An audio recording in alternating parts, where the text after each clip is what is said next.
Hi everyone, and welcome to part 2 of the Markis Precise No Wings Without Scars album review over here at Behind That Suit on the Classic Quest podcast. My name is Holden, Stephan, Roy. I am your lady friend, Bonnie. And like I said, it's the Classic Quest podcast where we break down the hip-hop albums track by track, albums like Markis Precise's No Wings Without Scars, and give thoughts and opinions on every single song. As this is part 2, we went through the whole first part where we discussed the first 6 tracks, and I'll admit maybe I was a little intense in some of my feelings for a couple of the tracks. If so and you felt the way, it's alright. I like the rest of the album a lot more, in my opinion. It's just uphill from here on out, and my favorite song on the project has yet to come, so stay tuned to find out what that will be. Do you know? You can take a guess in the comments below which of these 6 tracks it'll be, and then stay tuned to watch. Anyway, I don't have a lot more to say here. Check out part 1 for all the good intro bit. Basically, yeah. And the truth is, after all this time, it just feels like we were made for this. That's right. All right, Bonnie, what do you think of this performance from Stro? Well, I first have to say that I really like the beat. So Markis does a great job. I like the piano at the beginning and like how it kind of like gets kind of like mixed into like the sound of it. And I'm a sucker for some piano, so I like that. And I haven't ever listened to Stro. I don't know who he is, but I definitely like his style. And he's just basically saying he isn't saying anything that's like, so specific that's standing out to me necessarily. But he's more just like, he's just so cool and that he's made for this. And he's born to be a rapper, and and he's going to be so great because it's all he wants to do. It's he's fortunate in that sense that he's now he wanted this so badly and he worked so hard and whatever else, and here he is, and so now people know his name. So it's pretty good. I like this guy. I gave it a 4.4 on 5. I don't have much else to say, but I definitely like this one.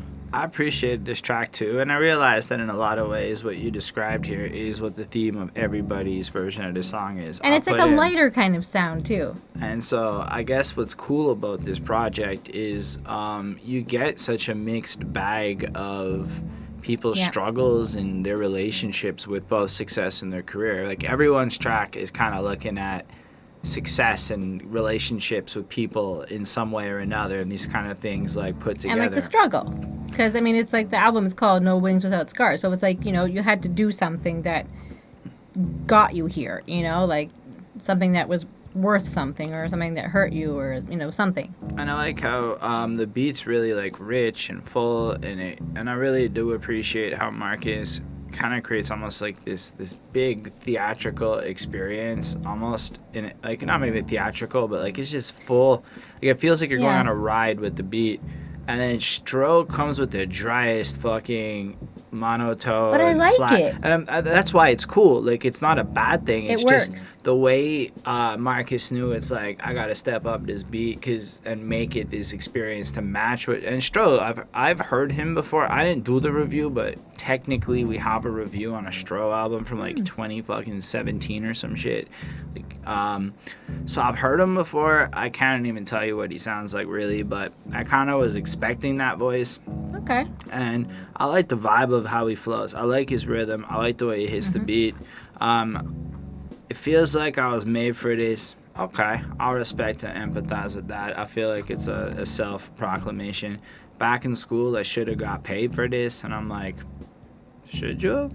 I mean, I get it. It's fine. But that was my first thought. I'm like, it's an interesting idea, right? Like, I was such a good rapper back in school. They should have been paying me then.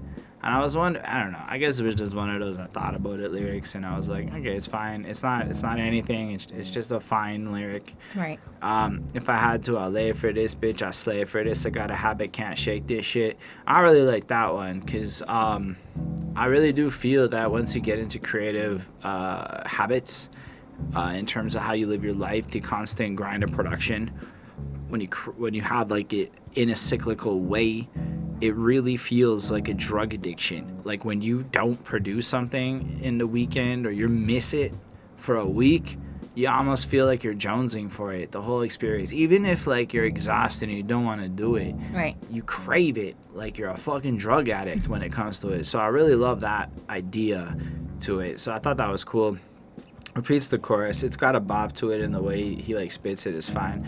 Then I like how he goes into the verse. Yo, I love the sport of it. Some homies tried and got bored of it. And I thought that was a cool lyric because it's something I can kind of relate to a little bit.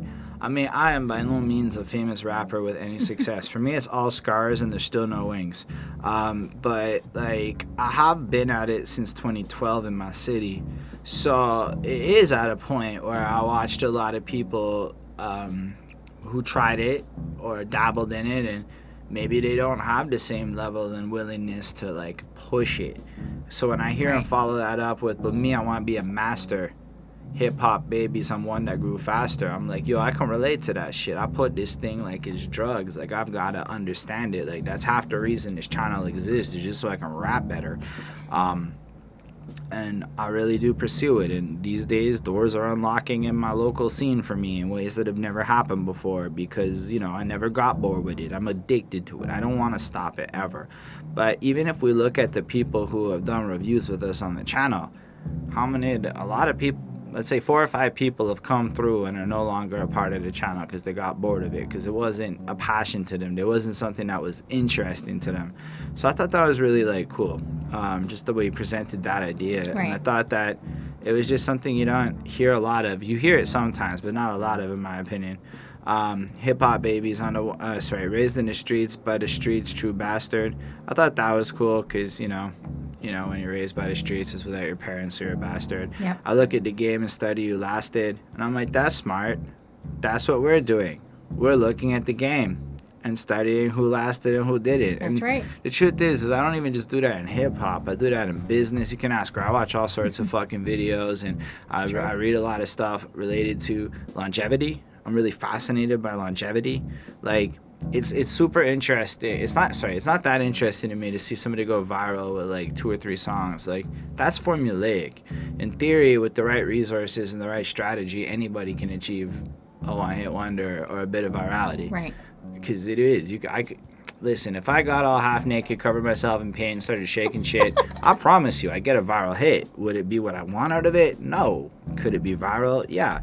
What I want is to be involved in this industry when I'm in my 50s.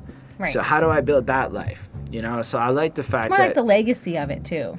So I like the fact that Stro's like kind of interested in that. Like, I want to stand the test of time. Rhyme now to the nickel and invest the dime. Funny. The same reason I was stressed my mom's, the same reason I'm gonna bless my mom's. And it's just this whole, like, I'm gonna put in that effort, I'm gonna grind it through, I'm gonna build out my whole world. I'm obsessed with the perfection of the craft, etc. And the rest of the verse is fine. It kind of flows through with that. He also, you know, has a certain disagree or whatever. He's gonna go fucking have the strength to take over the planet. He's gonna win, and I feel like the strength coming from it. And I really just appreciated the tone and the way he spit it over it. Then the second verse, yo, let's chill, let's build on the future. I got a lot in store, but fuck boosters, streams ain't enough for me. I want an empire, cream ain't enough for me. And he just kind of flows on through. The same kind of attitude. I can't say any of the lyrics popping out at me like they're next level, except the Bigfoot line. I thought that was kind of funny at the end, you know.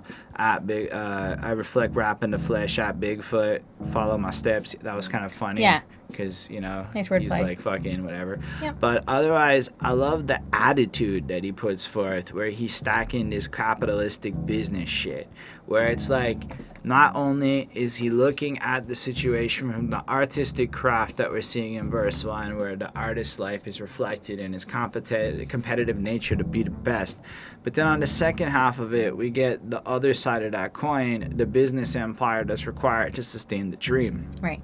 So I thought this was just really, really felt well grounded, and it shows that he was made for it, because he took that time to like turn himself into it. And maybe he wasn't made for it, because that's not what it feels like means. It feels like means it's not actually true. I did all these things to build it, and now it just feels like it.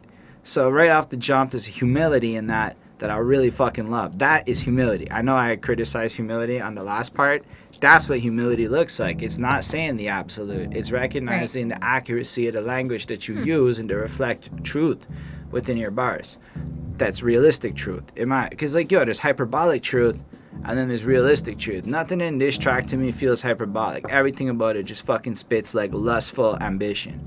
So that's respect on my end. I give it a 4.35. As much as I love the composition of the beat, some of these beats and stuff I'm not really like gonna go listen to because it's a little bit out of my genre interest and stuff. Like it was like his like slower. What he was saying was a little bit more of like why I didn't give it like the highest grade. So I like the bars and I like his rapping and the beat. It was look, the composition and the package of the track is brilliant. This is like a taste and a subjectivity thing. Like objectively, it's very well made. I think Markis Precise. I don't think I give him enough credit for how brilliant I think he is as a comp. Like his like attention to detail is ridiculous. He has such a deep understanding of musicology. It's ridiculous. Like I wish I had better language to convey the specific nuances of the tricks he pulls through over here without being able to say he flips shit up a bit. But he has a level of going through it, and it's like the second the rapper shuts the fuck up, he steps up and adds to the beat. And that's something not a lot of beat makers do. Usually when the rapper shuts the fuck up, the beat just kind of lays, or it'll like carry out a note. Nah, it's like he's just like, oh, you shut up for a second? And like ups it to another level. So Markis Precise is fucking brilliant on this. It's just unfortunately what he sampled or composed with here. I don't actually know. I don't think it felt like instruments a lot on this project. Maybe it was sampling. Maybe he's just a genius. I don't know what to say. 4.35 on 5. All right. Well, it seems like we're going to have to make a few more decisions. This is a song that the more I listen to it, the more I'm really impressed with Locksmith. Because, look, as a local rapper in my scene, you sometimes hear men say things on tracks, and then you know what they do for a living. And then you know who they are. And then you hear them say things on tracks. Mm-hmm. And I feel like in a lot of ways, what Locksmith did was call bullshit on a lot of people, but in a really creative way, where he uses an empathetic tone to kind of explain why people effectively end up in situations where they're basically drug dealers who fucking rap, you know, like rather than being rappers and shit. Okay. But I feel like the empathy play he made was powerful here. Like this song is not about criticism or condemnation. It's about explaining the complicated nuances of situations that lead to certain decisions. But yo, he is low-key fucking dissing a lot of rappers up in this shit.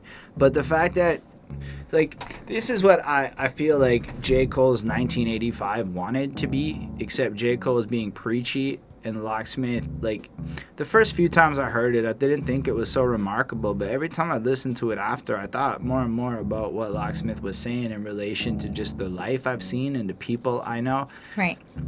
Like, there are people I know who just got into promethazine for the sake of, like, the musics and shit. And, like, and just these things start happening a little bit more. I know the SoundCloud rappers who are putting out all of this shit, whatever. I know some of these people, like, not maybe on a close level, but I can put some faces on that shit listening to this track. And I'm like, oof, that's interesting. Right. But what'd you think about it? Well, I mean, we've got, you know, our boy Locksmith on this one, so I mean that's exciting. And I definitely like the beat, and I like the mixing on this one. It's cool, and it's talking about you know, like this kid, and I'm like, I don't know, like I was supposed to like assume it was him or not, or just like he's telling someone's story. But he's just talking about this, you know, person who, at 10 years old, you know, he started smoking and, you know, and drinking at 13 because he was in pain. And, you know, and then like later on, like he's, you know, he starts drinking lean and selling pills, and then, you know, has a kid, and like, you know, has to make the decision, is this the path that he's going to continue on? Is he going to support his kid? Like, you know, all of that. And like just sort of like how things can just kind of happen or like escalate and kind of get out of control. And that if something changes in our lives, we have to make a decision, you know, and many decisions very quickly. We don't even realize we're making those decisions.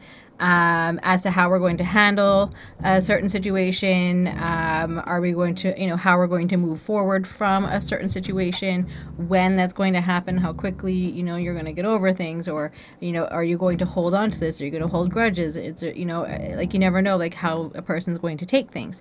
And so, it's just kind of like we have to make a decision as to how, you're going to, like, move forward. And, depending on, desperation, I guess, the decisions become more dangerous and necessary, unfortunately. And, they, all these things lead to, or can lead to, like, making, just the very last decision that you're going to make, or one where you end up in jail or something like that.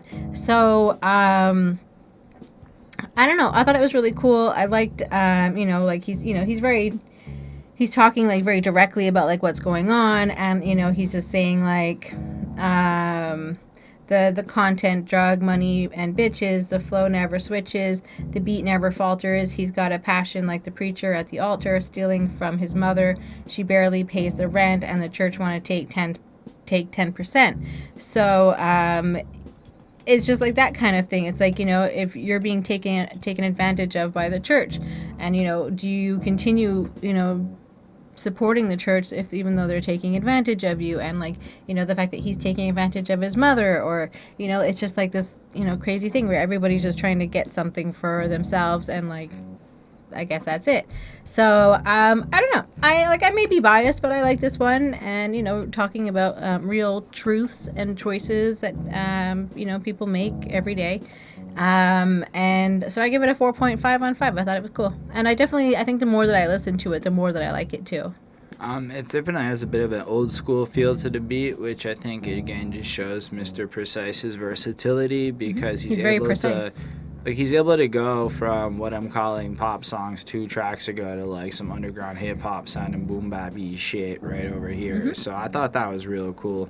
Even with the way the intro's done with the scratching and the Locksmith in the building, I told y'all. Yeah. And then I'm like, he's fucking tall. Like, he's just such a fucking tall and skinny. He is the definition of tall, skinny, and lanky. Like, when you read that in a book, it's Locksmith. I don't think he's lanky. His arms are, but like, he's definitely fucking hugely long. And I think that's what lanky is, like, when they're super fucking long and shit. Isn't that lanky? But when I think of lanky, I think of, like, someone that's, like, scrawny. Nah, he's definitely like, got he's muscle not, mass. He just has obviously works a bit out. of lank in his length. Like, it's just he's a very long and skinny guy. He's very long. Yes. I'm not. Anyway, look, I'm 5'7". It was like I had to look up at dude because we went and saw him at a concert and shit. Anyway. His verse has flow in the kind of way that I was hoping the Talib Kweli verse would have flow. And there's some very impressive rhymes. The first one is okay. Young fella, umbrella. I'm like, okay, Locksmith. Locked in his closet so the rain comes hella. I'm like, all right, you redeemed yourself. You made it work. Still, buddy. Anyway, that's fine. I'm just being a negative Nilly here. Harsher than expected, neglected. He's got a chipped shoulder, but his big brother was locked up and he's not sober. And I'm like, okay.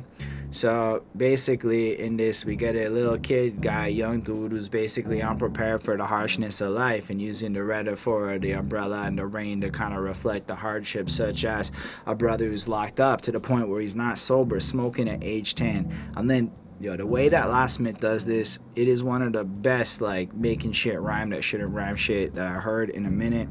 Sipping at 13, it's hard to admit, but he's a hurting. He's hurting, and he buries it. And I'm just like, ooh. That was nice. The way, because it's like 13, hurting. I'm like, oof. Locksmith, I don't think I can do it as good. I think I can do it okay, but I don't think I can do it Locksmith good. Fair enough. But he buries it in aggression. He started rapping. That's natural progression. It's more about the melodies. It's less about the lyrics. And I like the fact that he's kind of almost showing how a lot of these people end up in these situations where people are in these emotional wrecks. They're consuming drugs to cope with the fact that as adolescents they lack support systems and structural things, because unfortunately the more you learn about, let's say, the hood, for lack of a better term, and the actual environments that exist in not the 80s, Yeah. the 90s, in the 2020s, Today. which are just built on the systems of the olden days.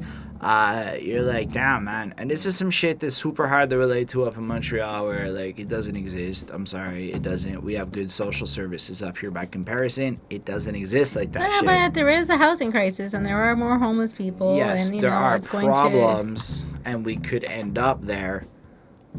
I think in certain places and Okay, environments. to be fair, I think on like certain reserves, like I'll be honest. I say that now, talking about today's reality. In the 90s, Montreal had some problems that were comparable to other places. So a bunch of people my age and a little bit older did, in fact, grow up in some really harsh environments that, due to my city's way of dealing with it, don't really exist to the same extent that they ever did in the past. So I know I've hated on Montreal's harshness in the past, but it's not a 2020 thing. It's more like a 93 thing. Like when I was a kid, you couldn't go to where I am. Where we live right now is a place where when I was a kid, you could not go due to safety concerns. It was right on the border of an actual hood, the Jamaican part of town. Now, college kids are there in the middle of the night. I saw a guy in a dress walking up the street the other day. Oh, I've seen him. All I'm saying is there's no way that in the 90s a guy in a dress would have survived walking up the street. So yeah, once upon a time it was hard. And I think now it's kind of hard to like relate to that, because it's not that when we look around our city here today in 2020 with all the great things that have been built on and come. So then you think about the fact that maybe in New Jersey or New York or these places that are so close to us over here actually might have situations that lead to this kid. I think I'm not certain. I don't know where Markis Precise like hangs out on the regular. So I think he's on LA. But yeah, I think that this is like definitely especially a Murs majority and shit LA type West Coast vibe that you're gonna get on this album. But I just either way, when I found out that LA is like the part of LA that you see on TV is like a minority percentage of what the actual demographics and geography. Like most of the city is apparently just sprawling hood, like it's not. Yeah, I mean, I went there once. I mean, like 10 years ago or whatever, and like outside of our everything was like locked down. Like after like 11, like you couldn't get in. Like it was closed. Like you couldn't go back to your like hotel after 11. And like one night when we were chilling in like the lounge area, and there was like I think like a stabbing like right outside, and it was just like this seemed to be like another normal day in LA, and like it's wild over there. Yeah. And then he just kind of flows in, so he's contextualized how this kid ends up at this place where he's leaned out at 15 making SoundCloud rap, but by the time he gets there, you're feeling bad for him. He's coming from a harsh life. But then, end of the day, the part where, the flow never switches, the beat never falters. He's got a passion like a preacher at the altar. And I love that line because, the church is mad corrupt and there's no real passion. There's no lust for it. It's really a capitalistic gain. And so he's stealing from his mother the way the preacher steals from his mother.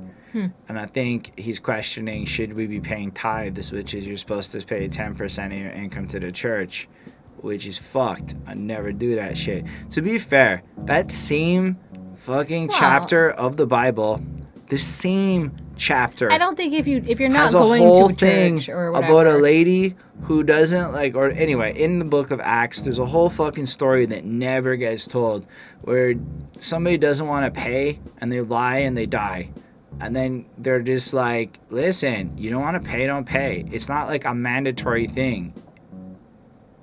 That's actually in the book of Acts. You can go read that shit. I don't know where it is. Go figure it out. But it's the story where the fucking people bury money and hide it and pretend they don't have it, and motherfuckers are dying into whatever. But then at the end of it, it's kind of like God is like, it's not like a fucking hard rule if it's not in your heart to be. A lot of the charity stuff is like, this is how you should live in an ideal circumstance, not gun to your fucking head. Do it. If you don't have the means to do it, the church will fucking straight up lie to your face because they know you're not going to read that shit. They know you're not going to think about the words for yourself, because when you do, you don't go to church anymore. You might love God. You might feel away. You might even love the Bible. But it's so fucking hard to go to church when you know that so much of the church is politicized. So when They don't read that part. But it's just, they won't. They'll just pay your 10%, and then they'll shame you. Like, for real. Like, yo, even in Canada, this part is actually, like, when you, like, I don't want to, like say every anything's year bad, at tax time, but, like, you see, have the these signs go up for, like, all the Catholic churches. No, but even if you go to the Protestant side, if you're the minister of, like, a church, or the reverend, or whatever the head of a fucking regular-ass non-Catholic church, first of all, you get a salary that's paid out by the donations of the church. So all those tithes turn into a salary, plus a car, plus a house, plus a gas allowance. I mean, that Who the fuck gets all this shit? Just to go... they give up everything else. All Whatever. of their worldly belongings. Do they? The guy. I don't know if that's true. That's not. Like that's just they're like not Catholics. They're not. They're allowed to get married and have wives and children and stuff. So really, he's meant to be a spiritual leader. So yeah, theoretically, he's an on-call going to stay there for the therapist. Community. You're right. But end of the day, when you run those numbers, you have poor people who go to the church to finance this guy who has a much better and possibly even a job on top of all that. Maybe not all of them. But for all you know, or investments, and so it ends up, and then you have mega churches down in the States where it's just fucking corrupt. It's just dark. I think it's like evil. I think it's crazy, like that they like pass around like a debit credit machine now, like beep beep beep, and they collect money that way. I mean, it makes sense, but it's just funny to think about. But then he ends the verse with community division, and now he's faced with decisions, and it just kind of rolls into the chorus, and it's cool because he's both contributing to the division, but a victim of the division, and he has decisions to make, like what are you gonna do next, you know? Yeah. And then from the womb to the tomb, cradle to the grave, we sing along and pray, from the street to the pavement, block to the borough, nothing is that thorough. I like the chorus because of the bop and the vibe to it. Lyrically, it's okay, but the bop and the vibe of it felt real nice to me. And the second verse is cool. Like, he's running the streets, he's doing his thing, he's moving his shit. The rhyming's all a lot better than that. But he steady dropping songs, hoping one can stick, hoping one's a hit. So he's flooding his SoundCloud. Purple drank and dank sprinkles his sound now, straight from the medicine bottle, because he's living with his girl, so they constantly squabble. And that part really just resonated, yo, because I see these motherfuckers. There's one dude who's in 2020 up on the stories posting bottles of promethazine, and I'm like, is this still cool? It can't be cool. You're too old. You have a kid. You're in your late 20s now. Promethazine? Okay. I don't know what that is, but... That's lean. Oh, okay. It's the cough syrup drug. Oh, can't you just buy like cough syrup? Yeah, but at a like a chemical level, like you know how there's Advil in bulk or something. Or no, but like NyQuil is the name brand, but then there's the actual drug that is cough syrup, and that's what they're getting. The actual, okay, like the direct hit. Well, just maybe you're not buying NyQuil and you're buying the extra strength codeine laced fucking generic brand one. I don't fucking know. I've never bought lean. So one podcast, you can dig for it. It's in the first 10 episodes. I was accidentally high on lean because I legitimately, do you remember this? Yeah. I legitimately had a sore throat, and we had cough syrup with codeine, and I misread the bottle and it said teaspoons and I used tablespoons. And I never take painkillers, and oh boy, did I get a little high. It was a little wavy. I never touched that shit again in my life because I'm not into that shit. And I bought that completely just being like, I need some cough syrup, and probably it was on sale, and that's why I bought it. So. I don't know if the one with codeine was ever on sale. Anyway. It must have been, because I only buy stuff that's on sale. But it is still up on YouTube. I don't remember which is in. It's before we were on camera, so first 10 episodes. Anyway, I like how he kind of goes back in. Now he's got the girlfriend, and he's basically going between selling drugs and going to music, and then he's back to the trap, and he's hustling, but he tells everybody he raps. And I'm like... motherfucker, how many guys do I know who act like all their rap act like there's motherfuckers who have some nicely produced videos and all this shit going on in the city. They just do it because they sell drugs, okay? I'm not saying names. Some of these motherfuckers perform and they got real fucking money situations, and some of these motherfuckers sell drugs. I can't say the names because I'm not a snitch. But holy fuck. What happened to your voice there? It's the exasperation. I was like, Locksmith saying it. He said it. He just said it. He sells drugs.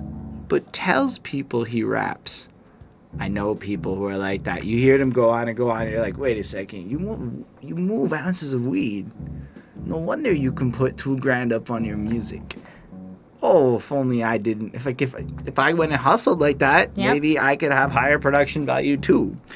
Anyway, so what happens when you don't sell drugs? You still able to produce like that? Okay, anyway, I think I'm going off on a tangent, but kind of not really. He's pointing out some shit that is just everywhere. I think everybody in the game knows that person. And that's why it really, really resonated with me. Anyway, so he sells pills, and then he can't afford to also fucking go to the studio and pay diapers. So he's literally facing the choice, myself or my kid and family. I hope he chose the diapers. I don't think they do. I think some of them choose a lot of them choose the fucking studio. Some of them might choose the diapers. But if you think 3 or 4 more singles is going to be all it takes to pop, look at Eminem. He was at rock bottom, and then they don't do it. I'm not saying everyone. I'm saying I guarantee you some of these motherfuckers. Yeah. Anyway, I hope they make the right decisions. But it's funny how you were left with that optimism, and my first thought is a SoundCloud lean sipping rapper is gonna make the right fucking choice. Maybe I'm wrong. Maybe they're fucking great family men. You know, you can be like a wild child and still, You're right. I shouldn't say know that. that you have responsibilities. Still, I'm really impressed with this Locksmith song, or Markis Precise and Locksmith collaboration. I give it a 4.5. I think he says a lot of truth in it. I think it's a really powerful song, but mostly the way he hits it from this point of he is empathetically slapping some motherfuckers, okay? I've never seen it done so well where he is hand to fucking face, ring exposed, smacking a person in the fucking face, but simultaneously loving them. And I like that. Let's talk about Rejoice. Let's do it. I love what Murs does with this track. I don't love the beat as much as I love what Murs does with the track. And again, it's no shots to Markis or his talent. It's just the style of it. It was like, It felt a little bit of a sleeper in terms of the style. But when I listen to it and I get past my prejudices, it's really well made. I mean, but I feel like then the chorus, to the depths, I've been to the depths, from my last breath to the last check. I don't know. Everything about it feels right, except that it's not energizing me in any way. It's just kind of hidden. And it's just rejoicing. He's not trying to, like, energize you. He's just being, like, thankful and, like, oh, thanks, you know? I know. I don't know. I can't figure it out. I like what Murs does. Something about it's a little bit weird in terms of hitting me. Maybe it's all the positivity. I don't know. Anyway, I like that I do it for the cause, never the effect. That is one of the best bars. I know what I just said about Murs' delivery, but that is one of the best bars on the project, because recently we had a little Facebook discussion amongst the peers of the hip-hop community of Montreal about what a legend was, and it's those people that do it for the cause and never the effect, meaning you're going to take the losses and still make the music and build on the culture and do what you got to do, because effectively that's what it's about. You're doing it for the cause. Plus, it's the cause effect pun. Hey, Murs is very talented. I enjoyed it, man. I liked it when he wasn't rapping for a minute and he was doing the videos on Hip Hop DX. I know perhaps everybody else likes him better out as an active MC touring and shit. I kind of miss the Hip Hop DX videos. That's all I'm trying to say. I don't know. The verses is aight. Been a boss since I've been a boss. Paid dues paid. Pro at any cost. And that's facts, man. You look at the guy's history. He has one of the bigger hip-hop festivals. I can't remember which one it was, but it's one of those names where you're like, no shit, Murs did that?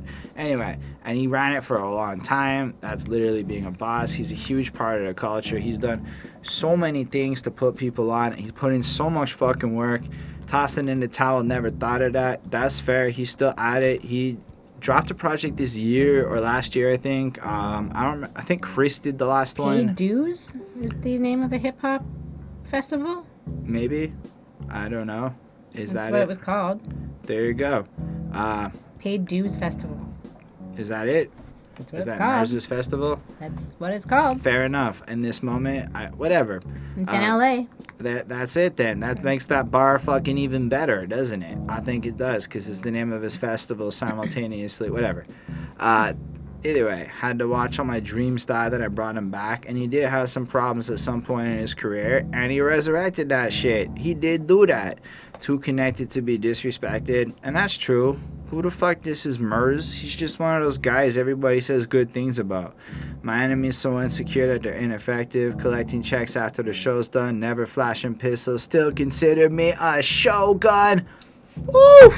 Bars! That's so good. That's so fun. Because he's like an anti-gangster and shit, but he's still the boss man, and he's fucking never flashing pistols, but the show's done. Shogun. You're like, I get it. Yeah. And that's fine. That bar is fucking amazing. I loved it. Anyway, I really enjoyed the rest of the verse. It flows in proper. It does the chorus. The second verse is cool too. You got to get down for you to get up. That's interesting. I personally had to take many an L to get some W's up in my life. Eyes on the prize and keep your chin up. Respect. You should keep your chin up. I find there's a literal correlation between keeping your chin up when you walk down the street and girls looking at you. Called confidence. I'm just saying, you keep your chin up, you walk with a little bit of a strut, and girls look at you. You go like this, they don't look at you. This is what it is. I'm talking about the same body figure, relative A/B testing shit. Look at how the hot boys split up. The ones we start with don't always finish with us. That's another interesting line that kind of plays into, wow, maybe not everybody's still around. That's going to be part of the squad. I thought that was pretty interesting. I'm pretty sure Hot Boys was Lil Wayne's crew. It's every man for himself, but I wouldn't be shit if the fans didn't help. Humility right there. Again, another perfect example of humility. Like, the idea that anybody does this alone is stupid. The second I hear a rapper say that, I'm like, you're a fucking moron. That's a lie. You're lying to my face. Because nobody does it alone. I don't know if I've ever heard rappers say, "Oh, I did this like all by myself." Like, I feel like they often say like, "No." Many a time have I heard it, to the point where it's like, we'll find it at some point. But we tend to not do bad rappers. But a lot of people have this mentality. Here's a good example, Russ. Because basically what happens is they mix and they master and they beat make and they do the videos and you're fine. But the second you throw an extra in your video, you didn't do it by yourself. The second you had to work with a person in your life, the second your fans put money into your account, you didn't do it alone. You had a community. It's just, anyways. Takes a village.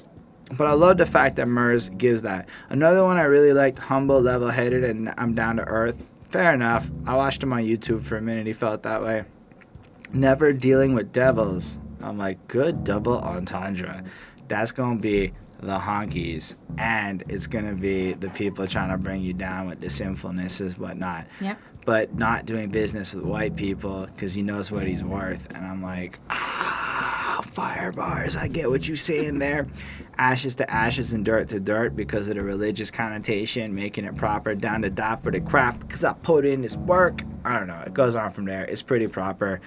I really enjoyed all of the vibe of what Murs did with this. I think he's a great MC. I think he really, really is. I just had a lot of trouble getting into the track, so 4.25.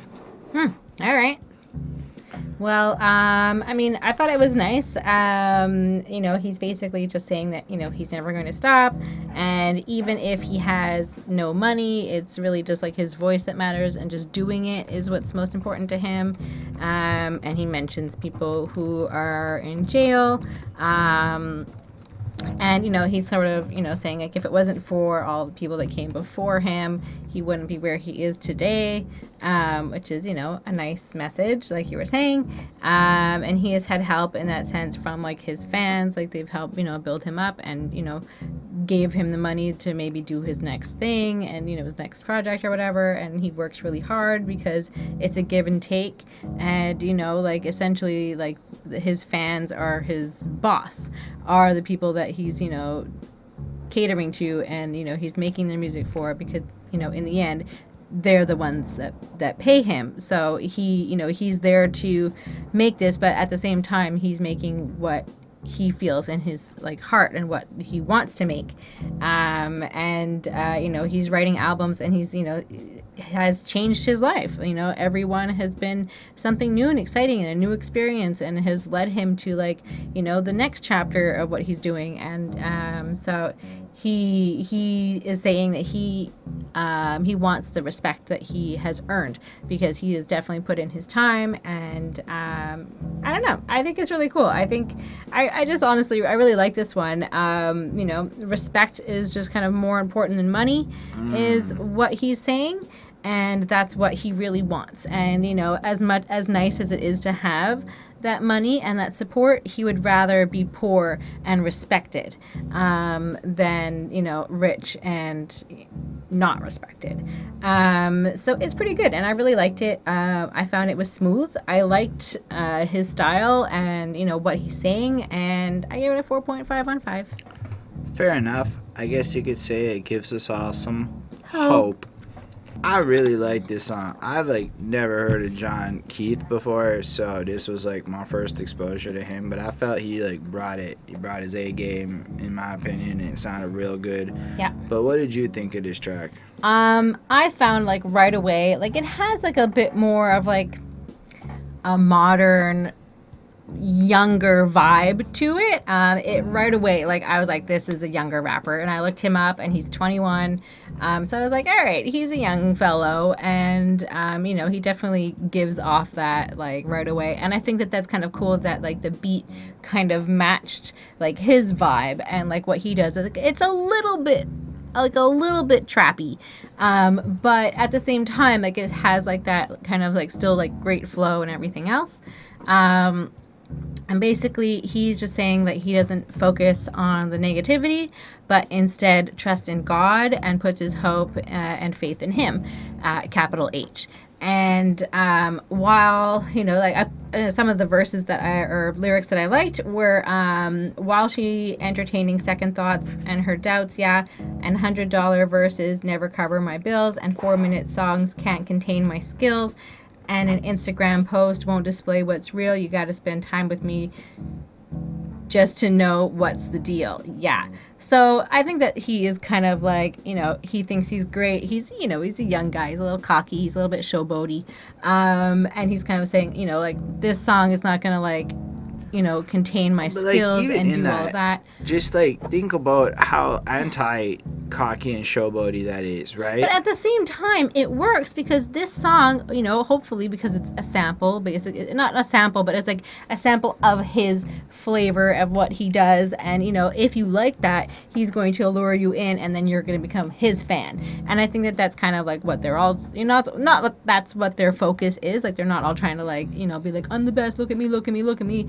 On like this album, but I think that he's also seeing this as a great opportunity. He's 21, he's a rapper, he's, you know, got his foot in the door for sure. But I also think it's kind of, again, a bigger criticism on how fake all of this shit really looks.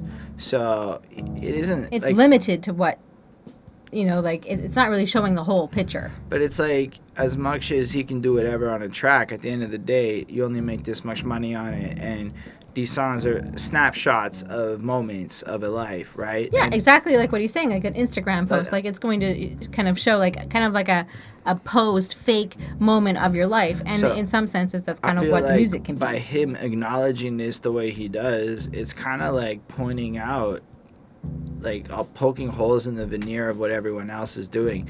Like people try to present themselves like you're gonna listen to this track and, you know, that's their life or whatever in a lot of ways. Yeah. And I think he's going, that's bullshit with these bars. You know, he's going, nah, the truth is we are all complex creatures, and if you really want to understand it, you know, you're gonna have to go deeper than just this moment. And I thought that was real sweet, especially because it kind of starts off with the idea of a girl and people taking interest in him right before it. Yeah. So it's got the bigger picture of the calling card for like his music, but in the micro moment, pointing out to these ladies who may be interested in him because he's a rapper and because of what he puts out in these tracks. Like, nah, listen, before you go decide you're gonna be having my babies. Get to know the man.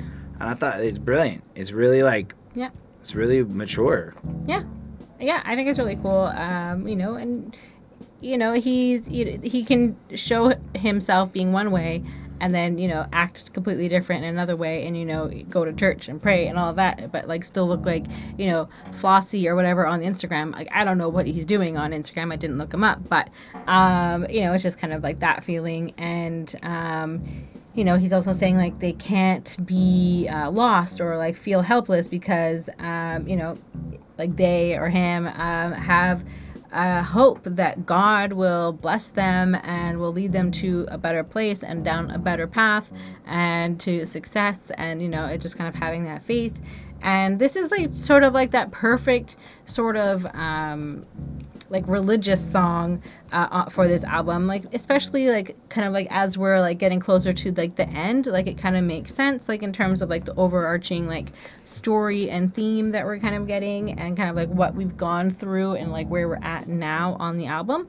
So it's good, and I found it really just, you know, like I was saying, totally works on this album. So I gave it a 4.5 on 5. Fair enough. I like the way he flows it. I like in the chorus how he brings up that he might take losses in this shit, and how, like, you know, he's gonna build out, his future's bright, but regardless of what's gonna happen, he's gonna make it through it, is the kind of point he's putting out, because his soul's not hollow, because he's got substance and shit going on in his life. And I really appreciate that, like, differentiation against, I guess, a lot of the vapid, hollow reasonings that other people might put and attribute towards what success is. To me, this feels like a grounded individual who understands the real constructs of success and how to achieve it. Anyway, 2:40 a.m., can't blame him, never sleep, I grind until the p.m., and I like the way he rhymes that, blame him, p.m., and then they thinking I'm playing out, but I got goals that I gotta meet, heights that I gotta reach, lessons I gotta teach. And the way he does that, I fucking like the way it just flows, and he just kind of keeps doing these little flip-ups to keep it kind of interesting as he rolls through it. Everybody sleeps, so I'm just gonna point it out, you literally die if you don't sleep. So I'm just throwing it out there. Yes, there's that one dude I saw on Ripley's Believe It or Not who didn't actually sleep, but they took these weird nap shits, fine, but these rappers sleep. Just throwing it out there, they do. Yeah. But it's the idea of no sleep, go hit your goals, grind, blah blah blah, listen to Gary Vaynerchuk and them, and, you know, get your inner salesman on. But what I really love is when he goes, I got a lady now. Yeah, I love that, but then it's more pressure, I got enough of that. And I'm like, respect, that's a guy who's actually got a lady. He's found himself a woman, and he's happy with the strength that comes with. And then you find out all the strings that are attached to that, and then there's pressure. And it's not a lot of pressure. Sometimes it's a wonderful pressure, and you like it, and she's so great, and like you're totally not complaining about her because she is perfect. Yep. I've had other ones that were a lot of pressure. A lot. She doesn't know that. She doesn't know that she's not. She's really nice. She's great. There have been pressure in my life. So I kind of, especially when you're young and you can't screen them to find the great ones like this one. She's fine. She brought cats though, and those cats puke everywhere. They just puke all the time. They're just so cute. I never thought I'd clean up as much cat puke as I do in my life You do now. not. I still do some. Anyway, and then I like how he kind of moves through the rest of the verse, you know, so he's got to put faith in God. It's hard. It's like, you know, enemy moving sleazy. I need a man, a genie might disappear. Houdini, now I'm toe up, might just need to grow up. If it, we need to go up. My father always show up. And I like the fact that he's like putting faith in God to get him through these situations where he feels like he wants to bail out, and he just kind of puts his weakness out like that. And that's super cool to have that like focus. Then you get that chorus coming in. The way he sings it is nice. It's not my favorite. It's nice. It fits this track really well. The second verse is cool too. He picked his hand and played his favorite card. It's only right when I spit. I'm bleeding straight from the art. I never sacrificed the truth, all for the sake of the art. You be getting stone cold facts every time you jump in your card. And I like that because I get the sense this guy is particular with his language again, and he's not relying on hyperbole. He's going through and he's like, given what we discussed before about what we get in the snapshot of his picture, this is a guy who's very self-aware, and I can feel that through his lyricism and the way he puts his shit together. So I really liked it. I really liked this track a lot. I thought it was a really cool build on this album, and I gave it a 4.5 on 5, a real solid jam, as they say. Anyway, still 2 more to get through. Why don't we go on to the next one? We shall. This is the best song on the album. This song's fucking fire. That beat is ridiculous. Keep in mind, like, as much as I love hip hop, I love punk music. I like good rock music. I like shit that has drum patterns like that. That fucking upbeat kind of like you just want to like almost hop around the room and like dance to it. It's not. This didn't tap into my like hip hop soul in the way it tapped into that fusiony side of me. Like I fucking loved this track. Like this is on my playlist. And if nothing else, this track it's gonna get played the rest of the year. And if nothing else, that made this whole album worth listening to for how fucking much I love this song. And Camille, I've never heard of her. She's great name though. Banging. It's so good. That chorus, we rise, we fall, we pray, we sing, and just that like soft tones, the way she's putting it kind of late on it, and just fucking flows. Like you can feel the rock influence in this shit, and I love it. And what a way to show how Markis Precise is just able to go all the way over there, dig through the crates as sort of his musical memory, and bang out something that's just so out of the scope of this album, in my opinion. Yeah. Tucked It is a deep track, so you got to really listen to everything else before you get to it, but it's so good. Yeah. And the way she raps, man, whether you from the burbs or the ghetto, you better put on your best get up and get up from the era self-identity elder. And just look at that. From the ghetto, you better put on your best get up and get up. I like the way she did that, the way it flows. And I feel like she has this kind of constant nu metal-esque cadence, the way she's riding over. Now, maybe not nu metal. No, it's not nu metal. It feels nu metal-y because it's some hybrid shit, so my gut wants to say that. But no, she has like a very rock influence. Like she could be a rock singer for all I know. I don't know if that's true.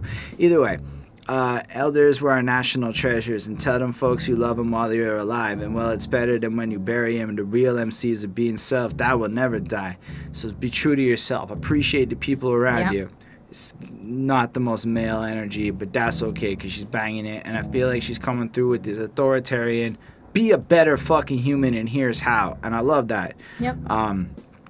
Ever-changing space I'm dwelling in, I'm revitalized, remaining points of miss, all the meta noise, I'm being dignified.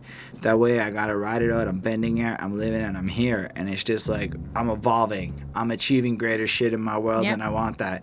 And then I just love that she bounces back into that chorus and then adds in, they come, they go, but in the end, we'll go on. And it just flows. It's just, I think the drums is huge on this one for me. The drums not banging. Anyway. That's literally what they do. The second verse is really, it's longer. It's got a good tone to it. Thanking God that I didn't break. I might have bent myself a shape. Then I shattered the pain and doubt. I turned it down. My brain sharpened. I'm reaping fruits of the harvest. Creating bosses cathartic. Pouring liquor on the ground for all my daily departed. Daily departed. Yeah. That line hit. So like she's coming through, she's dealing with the complications of shit, she's built on stuff, but then there's still like the fact that in her environment this is the type of reality that there is, and you can't like escape that. Like the idea that you have to become cathartic about the constant death surrounding you is fucked. Yeah. I'm long-winded and gifted. I'm like, I suppose being a rapper is the only time in life being long-winded is actually an asset. It's something that you can breeze, get it, because it's easy to listen to, but she's long-winded. Past shape-shifting a vision, I'm weightlifting, I beat out obsidian, pig, men and women pushing, trying to do good, call me little Millie that could. Even the use of the word obsidian instead of saying black is just fire, okay? I know what obsidian is because of fucking Elder Scrolls, and you can get obsidian ore, and it's black. Anyway. Isn't obsidian Egyptian? It's a type of metal, I think. I thought it was like, or am I saying Abyssinian? Yeah, obsidian is a black, naturally occurring volcanic glass formed as an extrusive igneous rock. I know it is the black strong armor in Skyrim and shit. Anyway, and its Obsidian Entertainment is affiliated with those people. I digress. I just fucking love the way it flows. Rather than go through the rest of it, I just think she brings in this crazy, amazing energy. But check it. It's levels trying to party with my pawn is where I fight these devils. What good is music if it don't get in the crevice of your heart? And it's just like you're supposed to feel some shit. So even if I don't feel everyone else's shit on this album, I do feel that this album was meant to give everybody some shit to feel, even if it wasn't all for Holden. That's true. Because I'm certain that the people that might not feel this track and love it the way I do, whereas they might listen to, say, the Fashawn joint and fucking love it, even though whatever to me. And then there's a third verse that is not common on this fucking album. It's a lot. Yeah, of the songs two-versing. are a bit shorter. This one feels very complete, and because she's very quick-paced with it. Sending peace to anyone that's in my sector. I'm sending peace because we need it. Yeah, we at war. That's true. I've been saying that for a while. It just feels like war in life and shit. And then the fact that her weapon is peace. Oh, she's just wonderful. Yeah. Because any day above ground is one to wish for. So when you get through them storms, got to use your best form. Got to move your legs and swing your arms with every breath that carries off. See, I was birthed to make a mark. I know that now I ain't ending now. I know that I ain't ending now. See, I've been swimming up shitty creeks, hyping around the mountain peaks, battling, salvaging happiness buried beneath, way down in the valley deep. I like that Schitt's Creek line. And then she brings up all of these fucking nature bars to flow through with the fact that she crafts the happiness and confidence in her life, and it's not natural. It's in spite of the shit. I gotta go get it. You see the mold that I broke from. It's literal bullets and tragedy, triumph and gold. Harsh. Like, I'm not breaking from literal bullets. I'm telling you that shit. But the fact that she can turn the mold to gold and escape the environment and create this beautiful fucking sound. Like, this song is amazing. It's like, it's not that often I hear it. I'm like, I gotta go listen to more Ill Camille. I certainly hope it all sounds like this, and this wasn't just like this one-off, and then I get like a bunch of R&B, which would still be lovely, but it's not my cup of tea. This is fire. This is a 5 on 5. I love this fucking song. Oh, wow. Yeah, I mean, I really like her style as well. I thought like the whole first verse was fantastic, and kind of telling of like the story. And I really like that this one feels a little bit more like sped up. It's because there's been like a lot of more like pensive, slower thinking type songs, where this one's like a little bit like quicker. And she's just kind of saying like, we make mistakes, but we keep moving forward, and you just have to keep being better, and eventually you're gonna get there, and remember those that that we've lost, and reminding us that like death is like so close, and it is like a, even if it's just like, I don't know if it's always death that she's talking about, but just the fact that people come and go in your life, and that someone that you may see today and has an impact on you today, you may never see again. And like that's it, it was a one-time thing, and you're gonna remember that forever. And so it's just kind of like that memory, and I don't know, like that those people that can make a big influence in your life can just sometimes just be poof, like they're here and gone, and that's it. But I think it's more about people actually dying. But she's just really great. She's really great at spitting. She goes quick, but she says things very well and articulately. And it's nice to have that kind of like woman feeling on this one. Like it's just nice. It just works. I like it. She talks about the fact that she's lost her father, but she keeps his memory with her, and he keeps her strong and keeps her moving forward. I don't know, I really like this one. It was more like sentimental and like thinking, and just a good honest song. And another great fit, another great choice in terms of an artist to select to put on this album. Like if you're going to be kind of showing off different people at the same time that you are showing off yourself, Markis. So I get a 4.5 on 5. All right, so we got one more track on the album featuring my other favorite label, because I happen to like Griselda. I happen to really like Rhymesayers these days. Well, I don't know if you're allowed to say that these days, because they have some drama going on. But When You're Gone, featuring the homeboy Brother Ali. Brother Ali has this voice that it resonates like a top-tier preacher in the way that he spits his lines. Like, I don't think there are many people that have the pipes this man really has. The way he can make his voice almost ring, like it has a reverb in his voice, in his delivery, that like a lot of people can't do it with the soul and the depth and the everything that I feel he brings to his delivery. And I was just remarking, because like you listen to it and you can hear traces of it when he, especially when he talks about God and stuff like that one where he kind of like squints and his eye gets whatever, and he kind of sees the preciousness of life on that album for all the. Well, I mean, he does talk about God and. But I'm saying on the tracks like that other one, he has like more of that deeper resonating kind of voice, I find. But when he's political, it's not as there. Okay. So this one is clearly more on that emotional end of it, and it's just like you can die. Well, I think that's kind of what I expect when I hear Brother Ali now. Like when you're seeing this, you're like, okay, you know, you're gonna get like something thought out and like, you know, with meaning. And YouTube just keeps throwing what is it, good god damn, whatever, that first track he did, that's like fucking amazing. Anyway, one of the early ones. I digress. What do you think of this one? It kind of sounds like it's like raining or like staticky or something, like kind of in the background, and it's kind of cool that like they kind of added this in. And, you know, he's just kind of saying, like, do this to get to the light. You know, just keep learning in life, keep moving forward. You know, wants to do the right thing, you know, follow, you know, like the right path. Like, you know, that, you know, just pay attention and you'll find your way. He talks about the fact that he has a family and he has to, you know, do the right thing for his children, for his partner, you know, all of that, like all the responsibilities. And, you know, he does want to set a good example and, you know, be the man that he, you know, aspires to be, and so that his kids can aspire to be like him and better, and just, you know, all of that.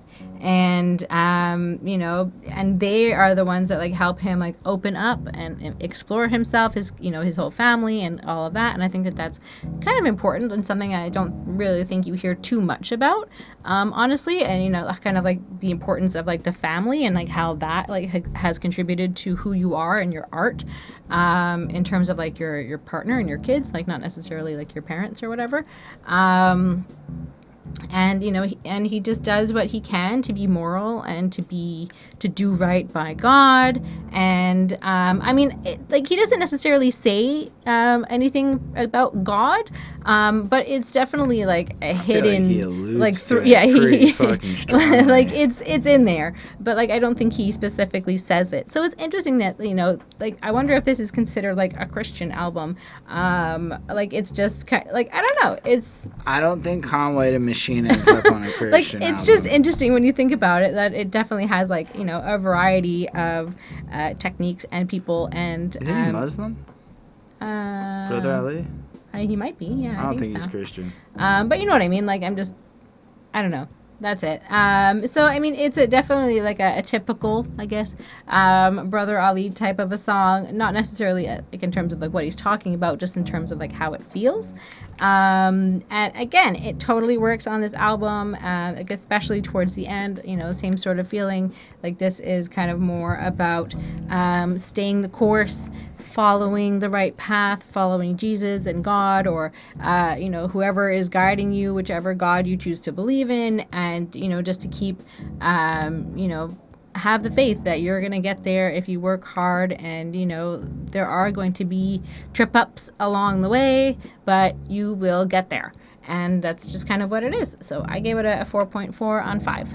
Yeah, I mean, it starts off, in my opinion, alluding to God pretty quick. Yeah. You can diagnose this darkness, which is an interesting line. Like, you're not diagnosing anything. You're not really an expert. You're just kind of looking at stuff and applying a diagnosis to it. I feel like that was very specific. And I think the darkness can be like depression. But I think the way he misused diagnosis was that it was deliberate to insult our ability to diagnose things. Right.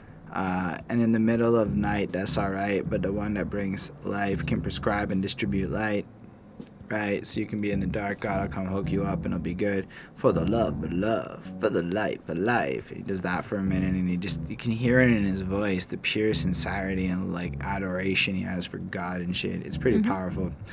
Then it flows into the chorus. I was in all my pain, and when you came, relieved my troubled soul, and into this worn out heart you poured your love. If only you could know, and when you heal me, you reveal me, etc. It's kind of like I was broken, you came through and gave me the love of power. And it could be about maybe a partner, it could be about God. It's still kind of left with this illusion that ultimately love in the purest form is the savior and sanity that gets you through it. It is ultimately what creates the wings from the scars. True.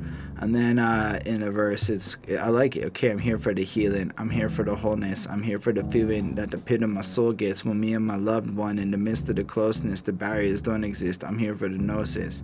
So I feel like that could be about Jesus. It could be about Allah. It could also be about intercoursing with your partner, procreating to create a baby. It could be about all those things the way he wrote it, because these are some of the more purest, intimatest, closest things you're doing, right? Right. The barriers don't. I'm here for that medicine. I'm here for no pettiness. I'm no longer get energy from being competitive. And I'm like, that's an interesting bar, because you totally see all the 40-year-olds are like that, but most of them don't say it. Atmosphere feels like they say it, but a lot of them don't have that competitiveness. They know they can't compete, because they can't compete with these young guys that'll do anything to win, and B, they shouldn't be competing because they're past that phase of their life, and they should in my be kind of drawn in from new things. And I like how it's like he kind of has the passage of time clicking in. He's like, I don't know if it's because I have a new kid coming or 2 daughters now, or it's because I just turned 40. But anyway, basically I'm just focusing on my grind and what feeds mine. And I like the fact that he's like, I don't cut people off, but I do redefine, the definitions of how the relationships in my life exist and how I connect to different people. He's here for the village life. Nobody lead the tribe. Here for that intimacy in me that you see inside. I'm not here for your opinion. I'm here for your truth. And I like that line too, because a lot of people have opinions, but not a lot of people have real truth in what they have to say through their opinions. So right. I feel like that's cool for the distinction. Like, I want to connect with you and grow with you and shit. It's just a beautiful verse of connection, and it's kind of what it is. And the way he delivers it has the sincerity that makes me want to hang out with him, because he's probably, well, it makes me want to hang out with him until I consider wanting to do bad things, and then I feel like he feels so pure and like I couldn't do bad things. He'd just be boring him. to hang out with. I don't think he'd be boring to hang out with. Because I think it would be hard to hang out with him in large doses of time. Like, he's the kind of guy I want to spend an afternoon with. Right. And then go do bad things. But you know what? Just drinking a can of Coke would feel like a bad thing to do around him. That really? It's gonna have sugar and shit in it. Guess. And he's so pure. I shouldn't drink the sugar. And then I wouldn't drink the sugar because Brother Ali is there. Like, that's the feeling I would have when I say he makes you be a better man.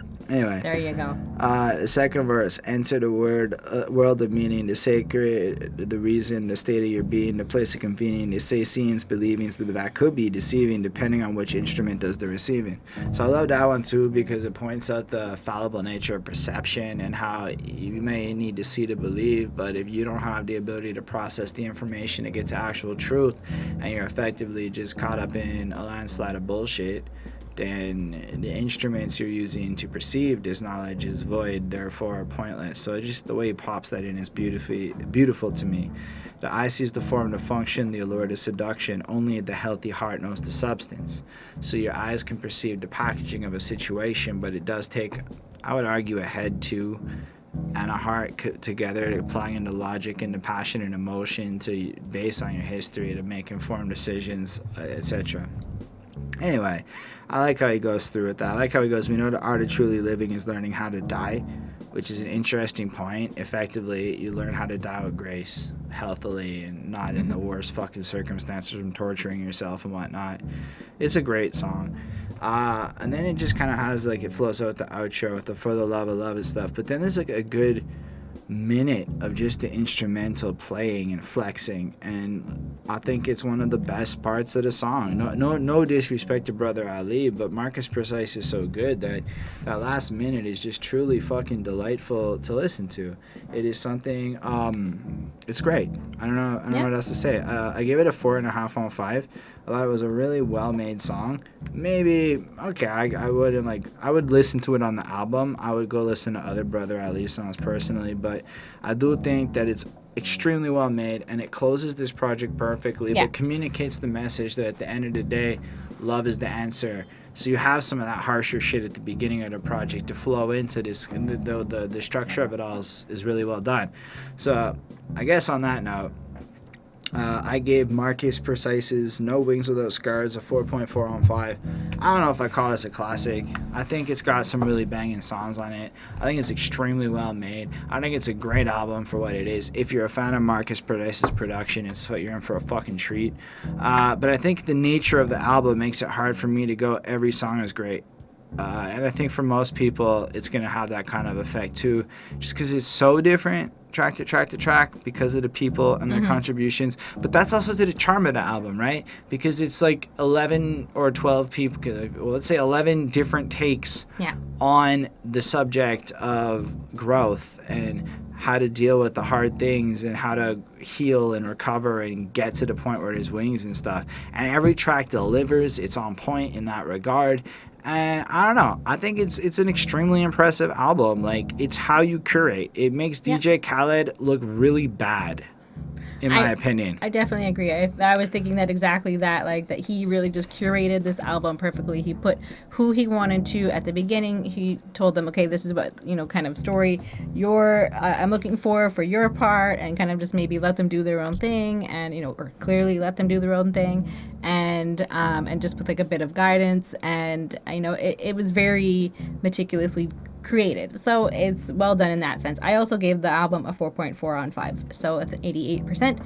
And it's definitely like a unique kind of an album. I like that it's kind of like a compilation of great, modern, mostly like West Coast sort of rappers, and it tells a story, and it's cool that it's all connected, and yet all these people have their own stories at the same time, and yet it still kind of shows off Markis Precise's kind of overall tone and feeling. He is the real superstar of this album. Absolutely.